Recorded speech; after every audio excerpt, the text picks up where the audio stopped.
Your people saw what you did, and that message rang loud and clear. Hey there, it's Matthew Warner, and this is the Finding Uno Show.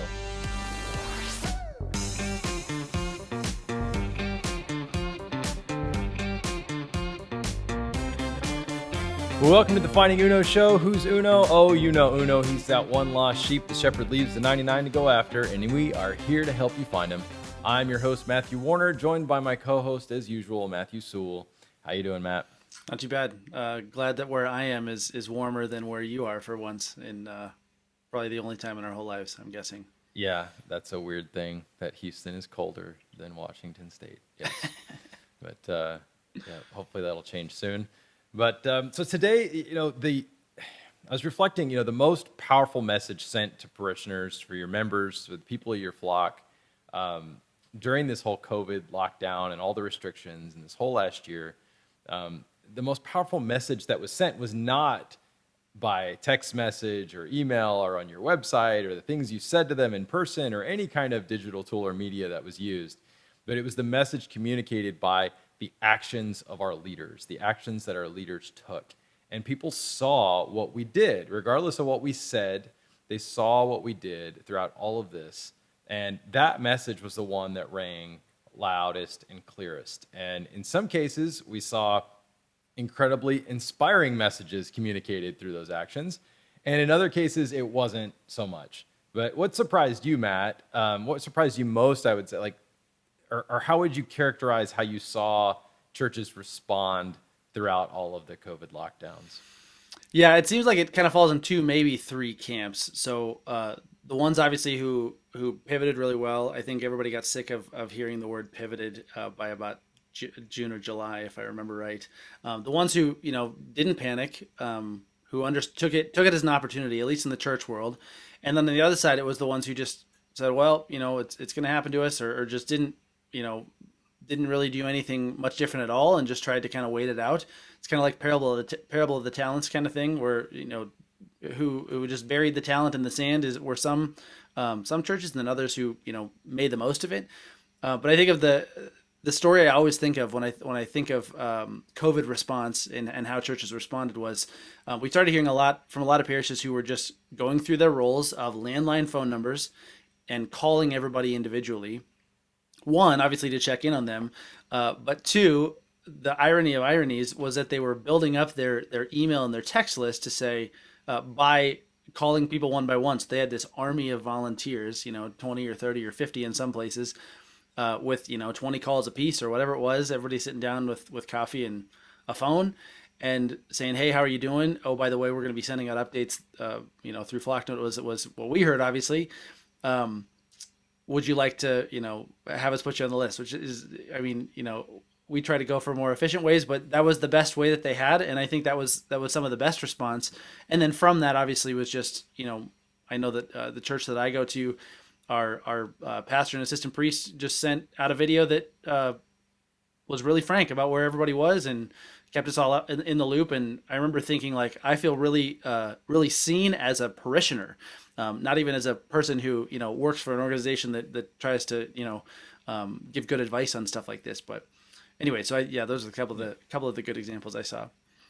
So I love that lesson. It's such a great lesson of we often try to think of these really efficient or automated ways, or push a button and get everybody's contact info, or we think of these, we have people ask us all the time, how do I get people's email address in the first place? How do I get them, get more information about them in the first place?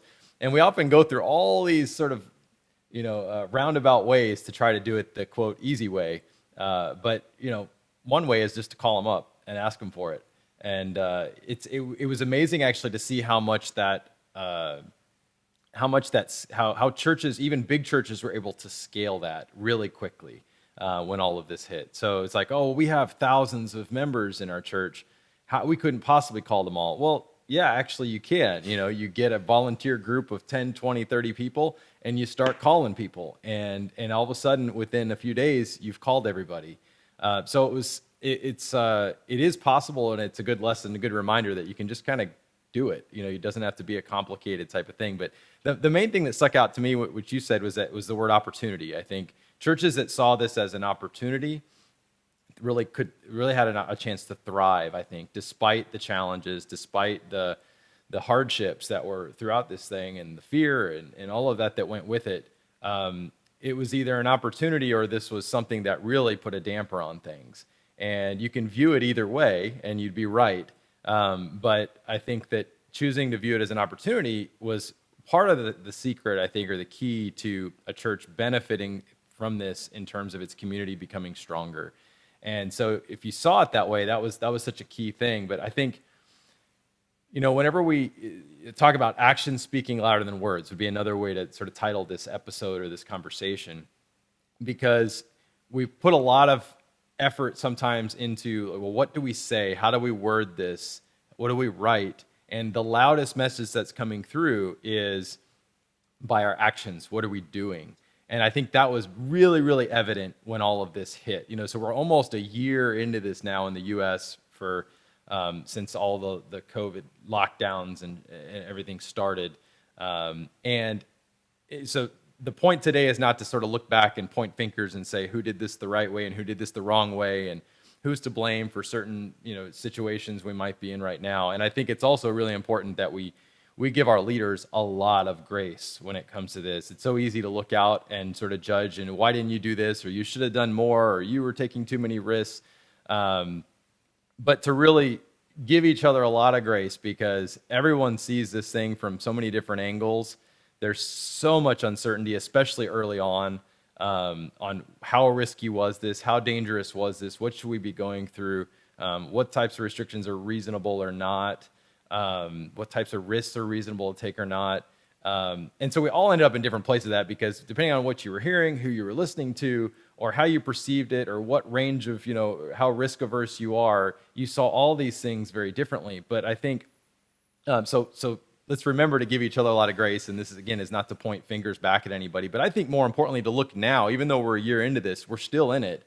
And there's still a chance that, maybe you think your church has done really great in terms of the message it sent to its members through its actions. But if not, there's still time to change that, So what actions do we take now to go through this? And it's such a great opportunity, I think, to talk about, like, where does church fit into our lives?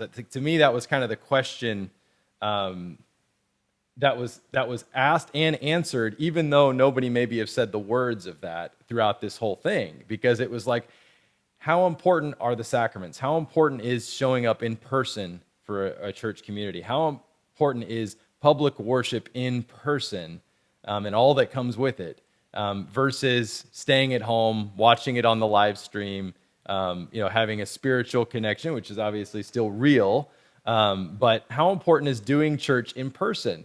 And that was the question asked to a lot of people. What risks are worth taking to go to church? What risks are worth taking to receive the sacraments? And our church leaders answered that question through their actions. And in some cases, again, they were willing to show their people this is really important. We should jump through hoops to try to make this happen.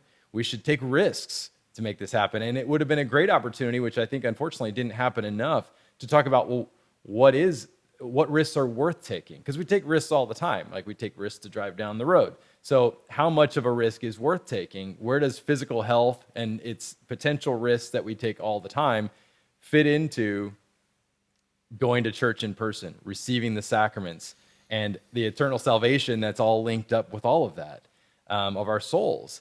And so I think it was a real opportunity for churches to have that conversation. Again, they answered that question one way or another, whether they knew it or not, by their actions.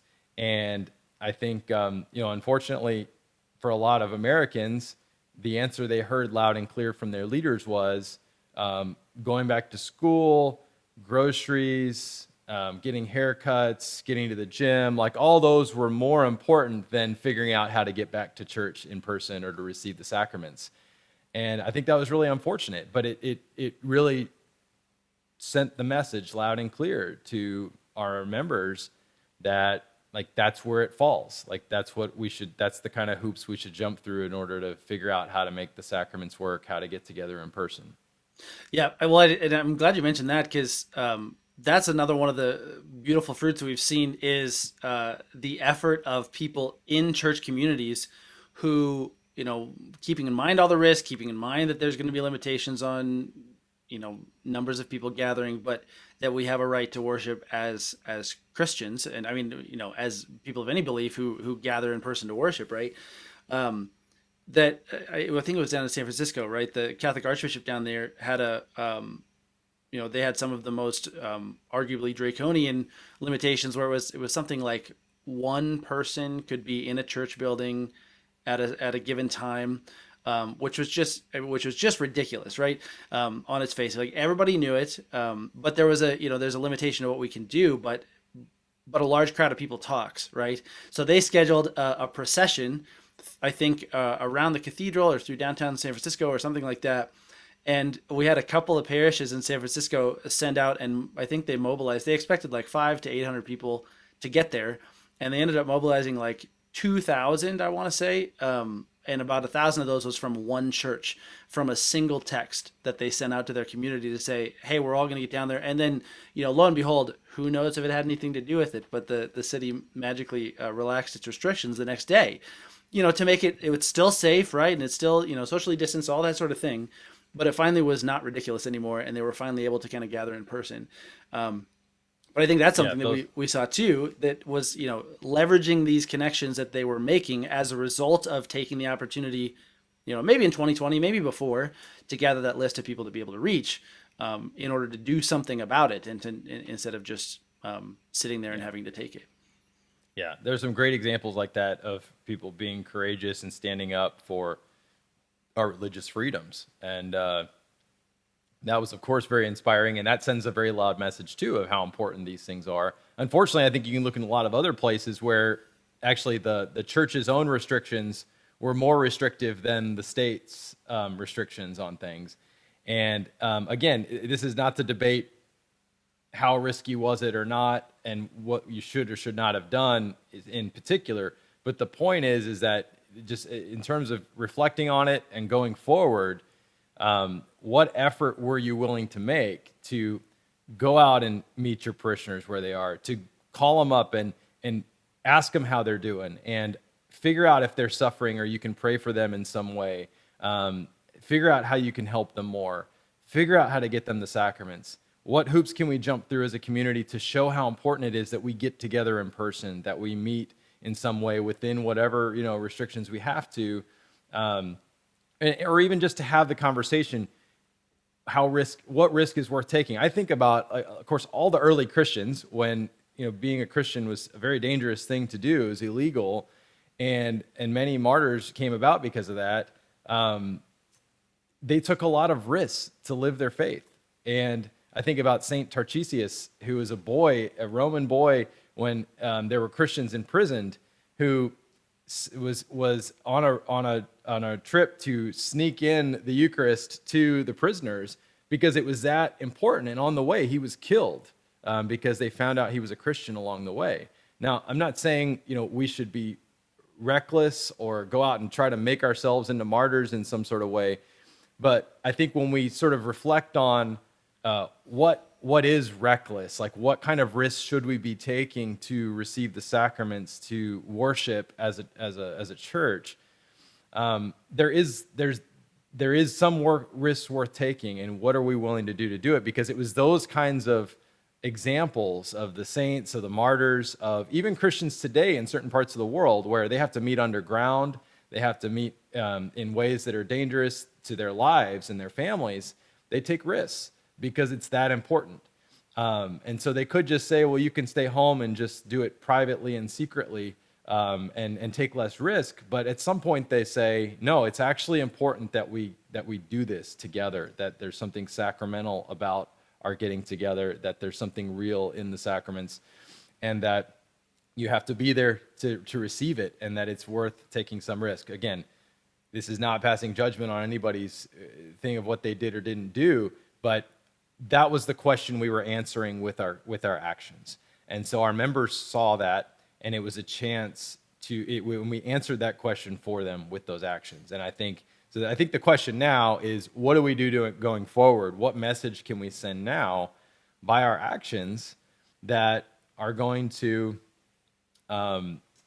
answer that question in the best way possible for our members of how important is our faith? How important, where does it fit among getting haircuts and getting groceries and getting back to work into the office and getting our kids back into schools? Where does it fit in there, and how can we make it happen? And I think the lengths we're willing to go to fit that in and to answer that question and to serve our people even when it's really difficult and we're distant, that will be a very powerful message that will help answer that for them of where does our faith fit into our lives? How important is it? Hopefully we can continue to answer that in inspiring ways like some of the examples you mentioned, Matt, and that we talked about today. Well, I wonder if going forward, maybe like a practical thing. Lots of ministries have had to be dormant because they're incarnational. They're like, I don't know, making prayer shawls or altar servers or something. If you haven't been allowed to have gather in person, all that type of thing. So I mean, would we recommend, I suppose, then that it's not too late, or actually probably now is the perfect time in anticipation of the pandemic ending, hopefully soon, that to start inviting those ministry leaders to reactivate if they haven't already to reconnect with their people, their own people on kind of a ministry level to start building that community back up. Yeah, absolutely. It's a great time for that. And again, we're still answering this question for folks. And it's really relevant now because as things have started to loosen up in some places and allow the restrictions to lessen, we're realizing a lot of people aren't coming back. And that's part of the reason why is we told them through our actions that it actually wasn't that important that they came back. And so we have to begin to do that now with the actions that we take. So certainly reactivating ministries. Again, what kind of heroic effort can you make to do whatever you can, whatever is possible within the risks that are reasonable, and what God is calling us to today. Yeah, excellent. Well, that's good episode 3. Before we head out, as we always do on each episode, we like to take a listener question. So make sure at the end, after you're done listening to this, to head over to our hotline to submit your question. It could be featured on a future show. But for now, we're going to head over to our People Got Church Problems segment.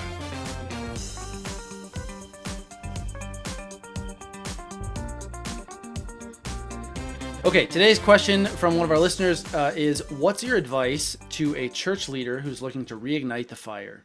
After years of working and giving it all in ministry, long hours, small paycheck, worshiping where we work, any words of wisdom to help get back the fire of ministry and service? That is a one deep question for today. It is. That's a big question, a great question. And I know it's one that a lot of our listeners struggle with. All those that work in the church, you go through ups and downs, highs and lows. You have great times, but then there's also a lot of hard times, just like the life of a Christian. We don't always get the good feelings, and that God doesn't promise us those feelings. He promises us His love and support, and that He has good plans for us. But those don't always they aren't always easy to feel good about. And so when those challenges come, it gets hard to keep going. So I think it's a really great question. I'm sure there's a lot of folks listening that have that similar kind of question. So for us, I think to answer it in a short way, I think there's lots of practical things you can do. You can go on retreat. You can take time. Obviously, taking it to prayer is really important to figure out what is God saying to me in His silence or in His lack of consolation in this moment, that this seems like the fire is sort of dimming, but certainly finding other people that maybe have the fire. You can catch it from each other, so being around a good community of other leaders in the church. We've got a lot of those here in the Flocknote community, which is really inspiring to interact with them as much as we can. But I think overall, I would say is returning to your why, so take some time to figure out, why am I doing what I'm doing? Because it could be a way of God asking you to revisit that kind of question and to say, let's take stock of where you're at in your life. Maybe He's calling you to something slightly different, or to renew, some sort of promise or direction that you've had in the past but lost. in your ministry. And so taking that time to really think about your why am I doing this? What am I trying to achieve? What is God doing in my life? Because if you don't have that, then everything else kind of is directionless. It's rudderless. You don't have something keeping you on the straight there when it comes to your ministry. And of course, when you're leading people, if you're not on fire, the chances are they're not going to be on fire either, because they catch it from the leader. And so it's really important that you do revisit that. Again, it doesn't mean you're going to always feel that way, but it's important you understand that as you're leading people, because you're the one they're going to catch it from, and they're not going to be any more excited than you probably are. So that's a good question to ask, and I think hopefully that helps a little bit in regaining some of that and helping God tell you what to do next. Yeah, well, thank you again for that question. And before we head out today, we have one more thing, so please stick around. We're going to kick it over to our friend Liz and find out where Uno is today. Hey friends! This week Uno was spotted in Spencer, Massachusetts at Mary Queen and Rosary Parish. Judy sent in this fabulous photo. Thank you so much, Judy, for sharing. You look so great with those flock socks, and we hope that they keep your feet warm. Alrighty, so a couple announcements today. First, if you have a photo with Uno, or if you spot Uno, snap a photo and send it to us at howdy@findinguno.com. So whether it's your Flocknote t-shirt, flock socks, maybe it's an Uno sticker on a water bottle or an Uno mug, whatever it may be, send us a photo and we may feature you in a future episode. And finally, if you have any questions about church communication, maybe like, how do I get people to open my email? Or how many times is it appropriate to text message my members each week? Definitely drop those questions on our hotline. You can go to findinguno.com and click Ask a Question in the upper right-hand corner to record your question, and we may feature that question in an upcoming episode. That's all I've got for you today. I hope you have a fantastic rest of your day, and we will see you next time on the Finding Uno Show. Bye-bye.